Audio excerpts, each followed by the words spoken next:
I mean, I think in many ways it was the detail and precision of what we were seeing in terms of Russian planning, combined with what I was trying to describe before, which was Vladimir Putin's absolute conviction that that the window was closing for him to use force to try to shape Ukraine's orientation, and his conviction that Ukrainian resistance would be, weak and indecisive in some ways. And when the president has done that quite selectively, I think it's helped to deny Putin something that I watched over many years him do quite adeptly, which was to create false narratives, to disarm what has been a useful weapon for him before.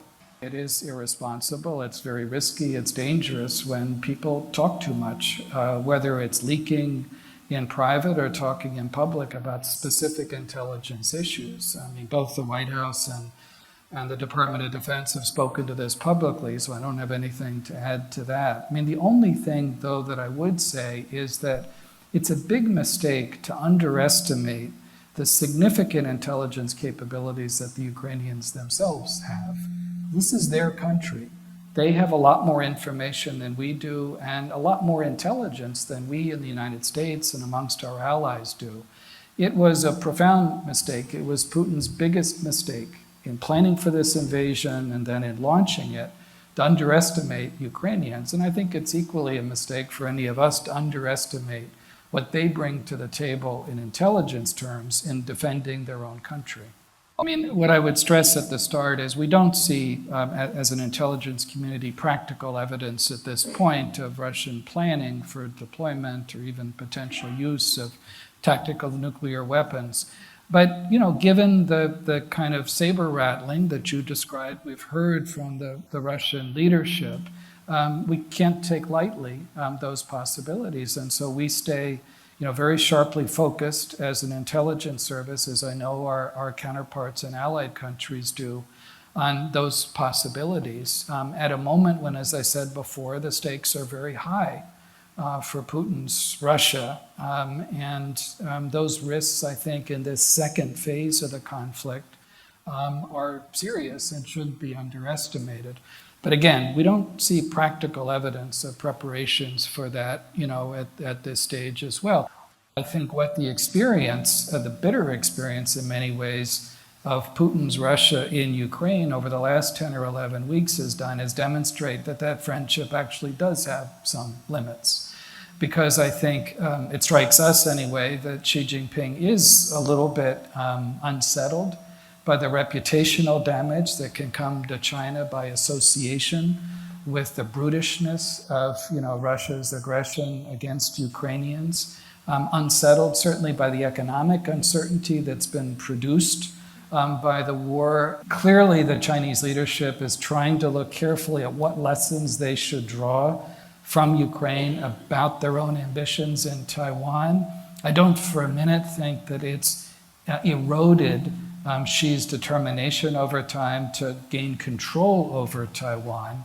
But I think it's something that's affecting their calculation about how and when they go about doing that as well. I suspect that they've been surprised by Russian military performance. I suspect they've been struck by the ways in which Ukrainians, through a kind of whole of society effort, have resisted.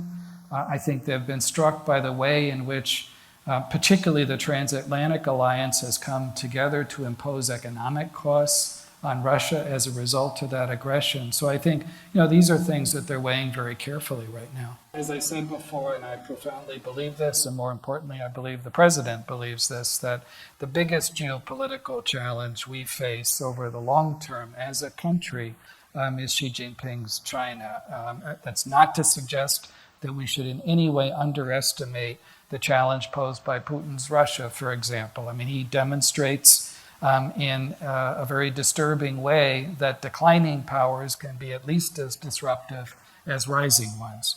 But I think there's no question in my mind that over the long term, it's China that's the biggest geopolitical challenge.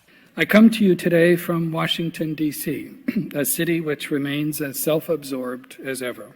It's a place where, as one of my predecessors at CIA, Bob Gates, once put it, you can still see someone walking down Lover's Lane holding his own hand.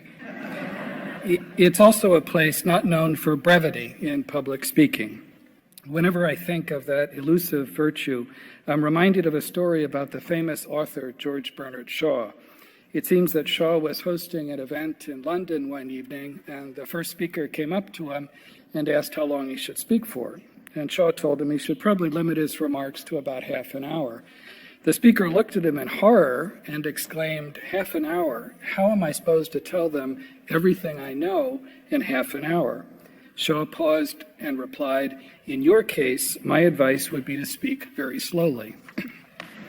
In my case, you don't have to worry about me going on for more than half an hour, even if I speak very slowly.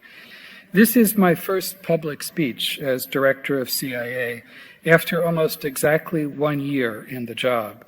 And it comes in a year which marks the 75th anniversary of CIA's founding by President Harry Truman. What I'd like to do with all of you today is reflect a little on the role of an intelligence agency in a democracy at a moment of profound change on the international landscape. One of those rare plastic moments of genuine transformation that come along once or twice a century, similar in its sweep to the moment after World War II in which Truman created the Central Intelligence Agency. I should note at the outset a couple of unusual features of this speech. First, I stand here not as a career intelligence professional or a political figure, but as the first career diplomat to become director of CIA. That is less strange than you might think. Over more than 3 decades as a diplomat in the Middle East and Russia, and serving as a senior official in administrations of both parties, I developed enormous respect for my CIA colleagues. I served alongside them in hard places around the world. It was their skill at collection and analysis that often gave me an edge as a negotiator, their partnership that helped make me an effective ambassador, their insights and actions that helped me make thoughtful choices on the most difficult policy issues. I hope that my experience as a diplomat and policymaker is making me an effective CIA director, able to understand what matters most to policymakers and how to navigate other countries. That's at least how I see things.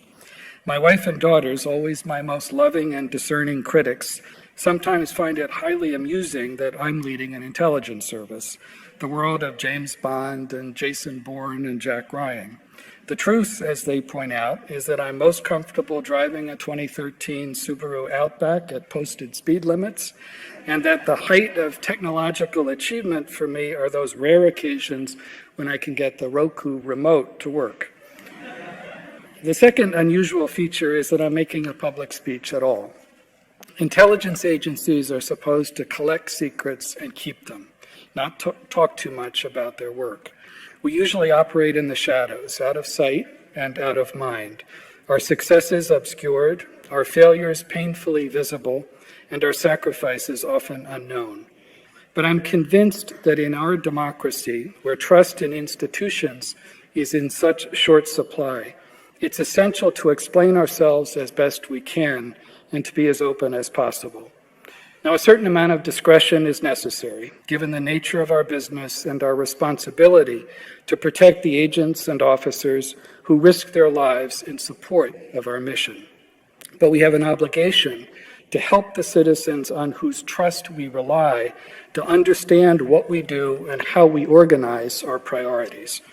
We have an obligation to be straight, not just about our accomplishments, but also about our mistakes. And we have an obligation to explain our mission. I think a recent Georgia Tech graduate who now serves with us described our mission well. Similar to Georgia Tech, she said, at CIA we focus on progress and service. We see challenging problems and we fight to find a solution to make America a safer place. She's exactly right. At CIA, we are in the foreign intelligence business. We gather information or secrets about the plans of foreign actors. Then we analyze that information for policymakers to help protect our country. I want to underscore a word I just mentioned, foreign. Our focus is on collecting and analyzing information about foreign actors, not Americans.